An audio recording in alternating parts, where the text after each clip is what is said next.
হায় রে মোবাইল, তুই কতই কিছু না খাইলি। প্রথমে স্বামী স্ত্রীর সম্পর্কটা খাইলি, রেডিও খাইলি, টিভি খাইলি, পত্রিকা খাইলি, টর্চ লাইট খাইলি, ক্যালকুলেটর খাইলি, ক্যামেরা খাইলি, ভিসিআর টিভি খাইলি, সিনেমা হলটা তাও খাইলি, কম্পিউটার ল্যাপটপ খাইলি, আয়না খাইলি, হাত ঘড়ি খাইলি, সবশেষে অ্যালার্ম ঘড়িটা খাইলি, রাতের ঘুমটাও খাইলি, অল্প বয়সে চোখটাও কানা করলি, আর লেখাপড়া তো খাইলি খাইলি, সাথে সাথে মূল্যবান সময়টাও খাইলি। মেলা মানুষে বলতে আমি শুনছি কিডনি বেচে নাকি আইফোন কিনছে, তার মানে তুই কিডনিটাও খাইলি। বউ সংসার স্বামী তো খাইছিস, বউ আর স্বামীর মধ্যে সতীনের মতো সম্পর্ক সৃষ্টি করছিস। আগের স্বামী স্ত্রীরা রাত্রিরে একসাথে শুয়ে কতই না কিচ্ছা কাহিনী গল্প গুজব করতো, কত হাসি আনন্দ করতো। আর এখন মোবাইল নিয়ে খাটের উপর ওই কোনাতে একজন এই কোনাতে একজন, মাঝখানে এক রাশ দূরত্ব।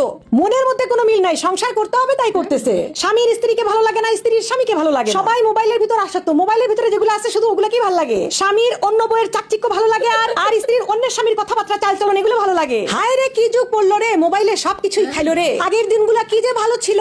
আগে স্বামী স্ত্রীর সম্পর্ক দেখলে বুক ভরে যেত। আমাদের নানি দাদিরা যে আছে তাদের ভালোবাসা দেখলে এখনো মনটা ভরে যায়। আর আমাদের মধ্যে খালি মারামারি, ফাটাফাটি, গন্ডগোল, খোসাখুসি, এগুলো ছাড়া আর কোনো কিছুই নাই। এর একমাত্র কারণই হচ্ছে ওই সর্বনাশা মোবাইল। ওই মোবাইলেই সর্বনাশটা করলো।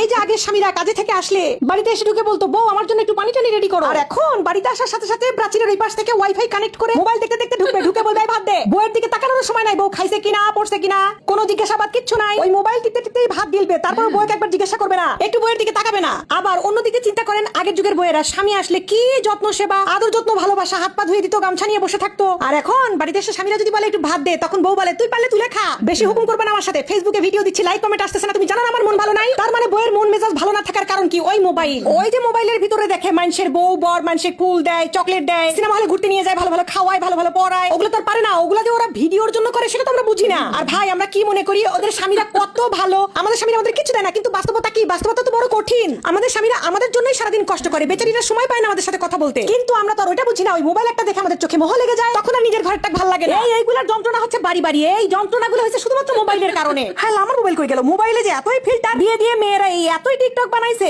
এই টিকটক দেখে দেখে আমাদের স্বামীদেরকে আমাদেরকে আর ভালো লাগে না। আমাদের মুখে মাস্তা লাগে, মুখে ব্রণ লাগে, বউ কালা কালা লাগে, বউয়ের মুখ চিমড়া চিমড়া লাগে, মুসলিম লাগে না, বউয়ের চুল ভালো লাগে না, বউয়ের কিচ্ছু ভালো লাগে না। ওই ফিল্টার মারাগুলো কি ভালো লাগে? এগুলাই হচ্ছে এখনকার সময়ের মেইন সমস্যা, বুঝেননি? আর বউদের সমস্যা হয়ে গেছে ওই যে মানুষের স্বামী বউদেরকে এত ভালোবাসে, বড় বড় গিফট কিনে দেয়, দামি দামি কার কিনে দিছে। আমাদের কপালে তো রিক্সাও জোটে না, ভ্যানও জোটে না। কিন্তু ওগুলা ভাই, ওদের তো ওগুলো অন্য জিনিস, ওগুলা বুঝি না তো আমরা। ওগুলো আমরা না বোঝার জন্যই আমাদের সংসারে আজকে এত অশান্তি। এই মোবাইল যে কি সর্বনাশটা করলো, দুনিয়ার সব খাইলো তো খাইলো, স্বামী স্ত্রীর সম্পর্কটাও খাইলো। এই মোবাইল মনে হয় আর কিছুদিন পর স্বামী স্ত্রীর সম্পর্কটাই রাখবে না, দুনিয়া থেকে তুলে দিবে মনে হয়। বাপরে বাপ, মোবাইলের কারণে খালি এখন পরকিয়া, ঘরে ঘরে পরকিয়া। এর বউ ওর সাথে চলে গেছে, এর বয়ফ্রেন্ড ওর সাথে চলে গেছে। কি একটা যুগ জামানা পড়লো, সি সি সি।